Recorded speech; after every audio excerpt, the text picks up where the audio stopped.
Alright, what's up guys? In this episode I'm going to teach you how to add music to different regions. Can you hear it? A bird is singing.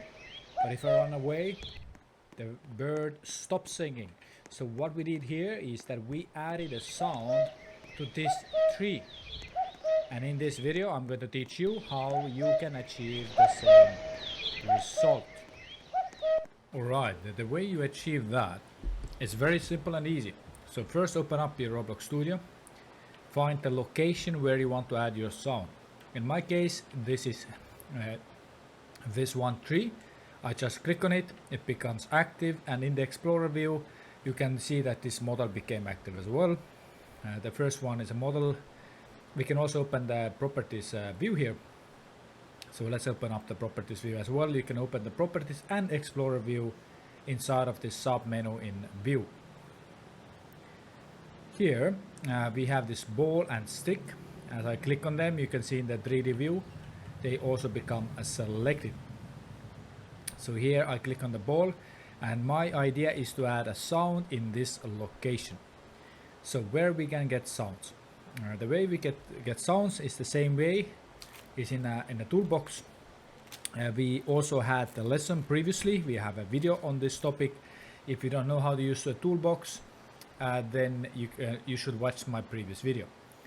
In this toolbox you can import different models, and previously in a previous lesson we used the models option. Here there is a drop down, but in this lesson let's choose the audio.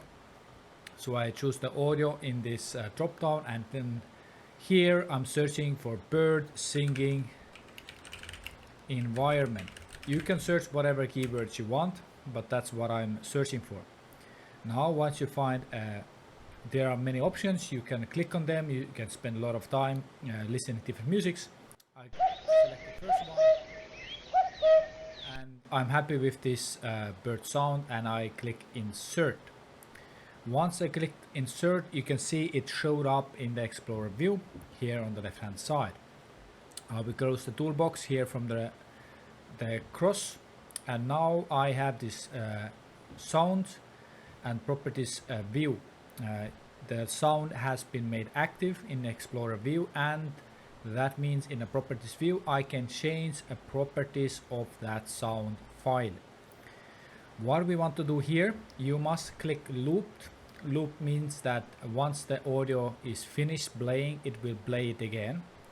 And the second one is this playing attribute, which is called a Boolean attribute. It can be true or false, and we want to be playing, so it's like checked.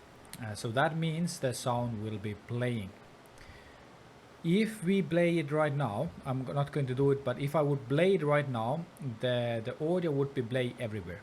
You can hear the audio everywhere, but that's not what we want.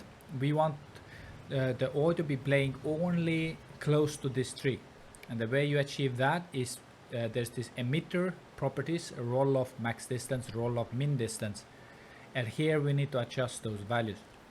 You need to adjust those values based on your game and your desirable your goal. What's your goal? So I choose here 50 and 10. In your case you might need to adjust roll off min distance or roll off max distance differently. So 50 and 10, let's see how it plays. Now I click. Can you hear it? A bird is singing.